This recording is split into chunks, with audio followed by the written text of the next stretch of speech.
Well, last time we came to you from the Bob O'Connor golf course from the first tee. This time we're by 10 green. Pins behind Zach. Cathedral of Learning is behind me. This is your PGN par 4 as we set the scene in Oakland. Going into it, no Bryson DeChambeau this week, but he's the biggest story in golf. One of the biggest stories in sports, I think, for his transformation, also for maybe his attitude. We'll get to that on our second shot. But for our first shot, I continue to be impressed and blown away, really, by how his transformation has paid off. Yes, he got the win this past time out in Detroit at the Rocket Mortgage, but what is that, 7 straight top 10s now? He's been lurking, and he finally got it over the top. Well, it's good because he didn't have the guy that's been playing in front of us this whole day. I think we would have been done with our round, for heaven's sake. We're not editing that out. But regardless, I think he got lost. Yeah, he's somewhere wandering the property. Yeah, maybe about ball 10 into the second hole. But regardless of that, yeah, Bryson's been a model of consistency. Like you said, 7 straight top 10s. Really, if you look at since everybody's been back, DeChambeau's had a 20 under advantage over everybody else that's played, but partially, I guess it's cheating because he played in all 4, which is what a lot of others maybe haven't done. But what's not misleading is he's gotten it done off the tee, which you would expect with the distance. He was first in the field last week in strokes gained off the tee, but we talked in the first week we did this about the putting, and he was also first in strokes gained putting.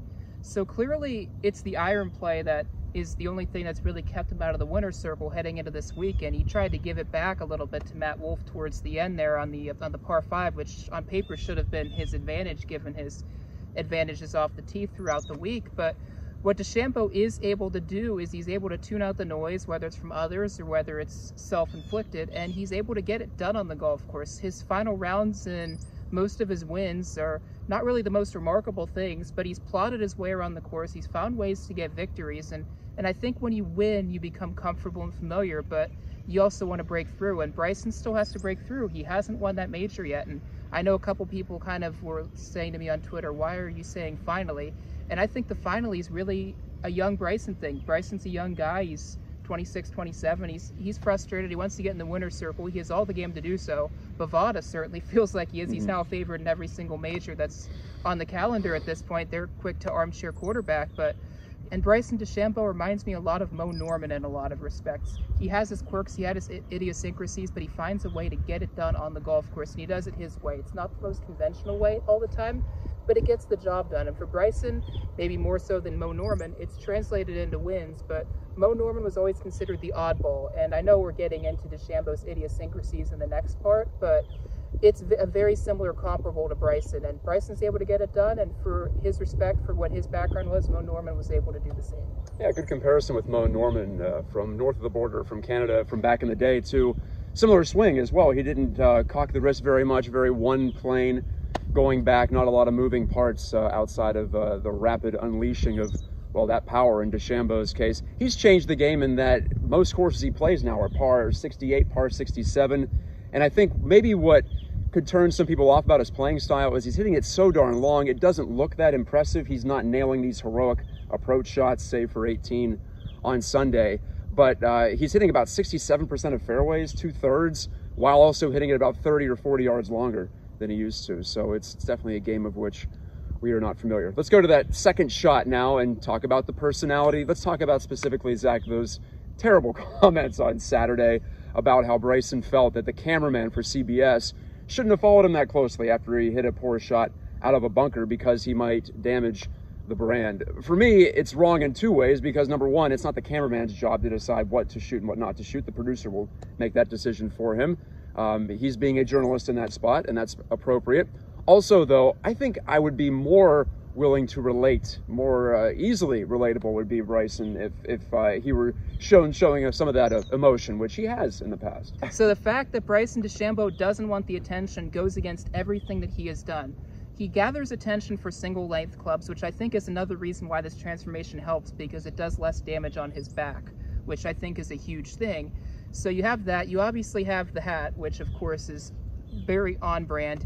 You have the sick one clubs, you have the way he does things, you have the way he logs in hours, the doing of the golf ball, the fact that everybody's talked to Bryson and Bryson's compatriots in regards to Bryson's overhaul. So the fact that Bryson went Bubba Watson here and said, oh, I don't want the camera on me because I had a weak moment. Last time I checked, when Sergio Garcia completely demarked a bunker, He didn't complain about the camera. No. He understood that, look, like you said, golf is relatable. You have to do your job. Bryson DeChambeau made how much money last week? Over $1 million.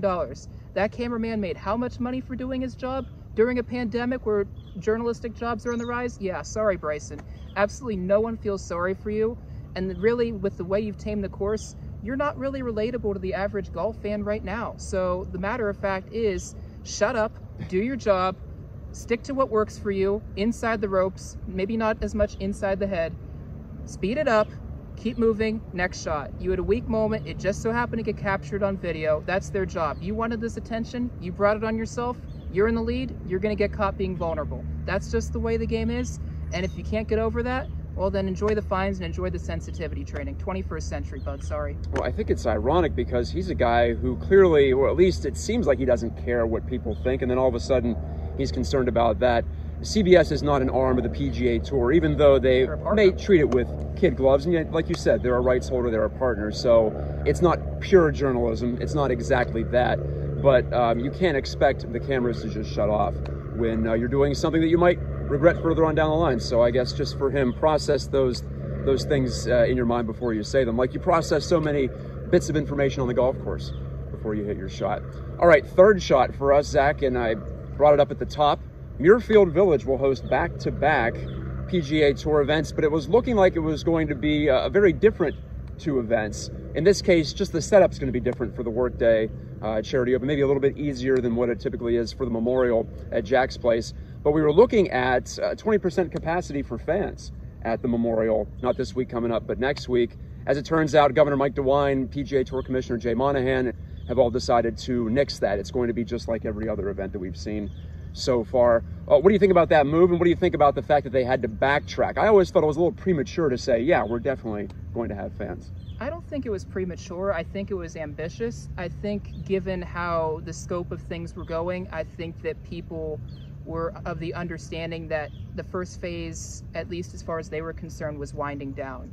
And unfortunately, when you have people essentially imprisoned in their own homes for 3 months, when you're told, hey, it's time to go out, you can go out, people sometimes forget how to act and have those general courtesies. It's almost like I was saying to you earlier, that it's back to kindergarten and you're not used to being told no, and if you're told no, then maybe, hey, you said no to this person, it doesn't apply, I'm just going to go to the beach.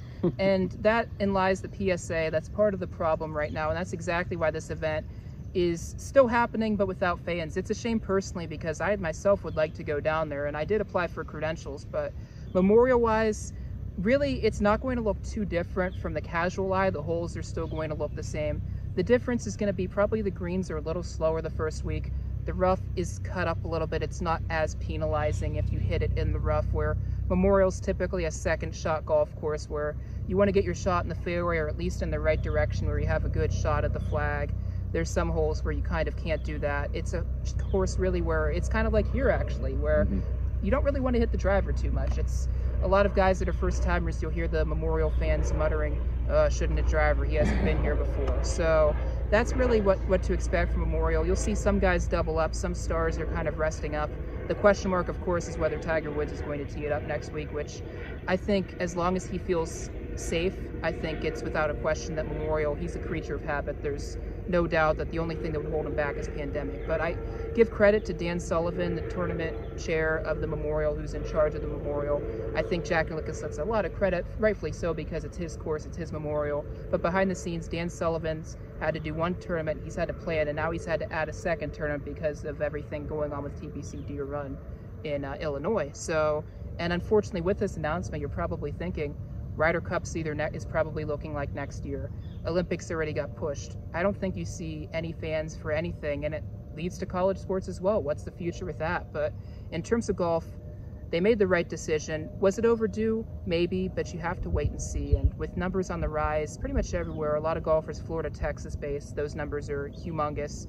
Some states, including Pennsylvania, are now requiring masks until a vaccine is developed. There's just too many question marks. So good on Ohio for trying, but unfortunately the right decision was made. We're also seeing a spike in COVID cases in Ohio too, so that part of it makes sense from a local perspective. Seems like it's working pretty well for golf though. 4 weeks in on the PGA Tour, the European Tour gets back at it as well this week. But here in America, golf and NASCAR are basically the only two sports going, and some positive tests notwithstanding, it seems like it's working pretty well. Okay, shot number 4 as we clean up our par here on the PGN par 4.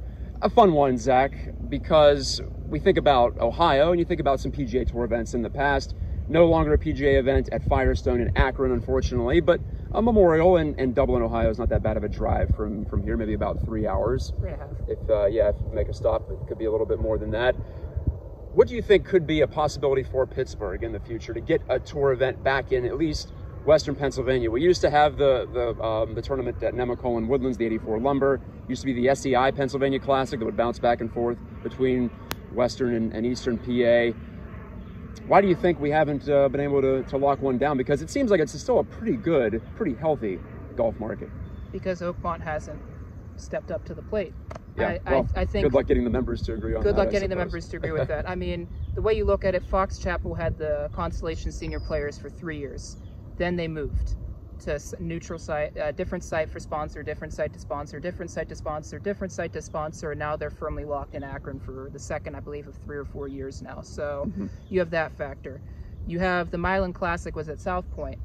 That kind of didn't make the tour money, so they had to move on from that. The course is nice, but I think the one advantage that Western Pennsylvania has is the hilliness where some pros will be between clubs. It's unfortunate that essentially it's the US Open or bust. I personally don't see it, and it's a shame, but again, like you said, I think Ohio's a really, really good track where it's not far away. Muirfield's 3.5 hours if you can get past the traffic circles. Akron's 2 hours. I mean, some people knock the course, but there's definitely some distinguishable features that are attached to it. Personally, do I see it? I hate to be the Debbie Downer, but I just don't see it. There's a lot of unique courses, and I'm not taking a knock at those unique courses here. It's just, are there PGA Tour courses? We just had, what the heck is that? Some sort of a groundhog run through the back. I think Punxsutawney finally saw his shadow, but in all seriousness, I don't see it. I don't want to be the downer, but I don't see it. Yeah, I don't see an obvious candidate out there. And hey, you brought up the Milan Classic. That was on what's now the Corn Ferry Tour. So we don't have Corn Ferry, we don't have LPGA, we don't have seniors. We used to have the seniors out at Quicksilver about 20 years ago, if you'll recall that. I made it out there for a couple of tournaments. Their complaint, to touch upon what you said, was the hilliness, though. They didn't like just some of the terrain that you see in Western PA. I think that's the thing that holds back these courses, because they can't stretch them out lengthwise in a lot of cases. So they have to trick them out, quote unquote, with some different looks, some different angles, and of course, those greens that can get pretty speedy on some of the country clubs in the area. So I agree with you. I think it's a shame, but there's really no signature course outside of Oakmont. There's no other place that you could funnel in tens of thousands of people as well. So the geography in this case, I think, works against us. Let us know if you have an opinion on that one. We're going to try to make the last of our par 4 every week more of a fun opinion-based question. So get us in the comments there on YouTube or right there on the website, pittsburghgolfnow.com. For Zach, I'm Matt. We're here on the 10th green at the Bob O'Connor. Not going to be hosting a PGA Tour event anytime soon, but still a great place to come out and play in Schenley Park. We'll talk to you next week.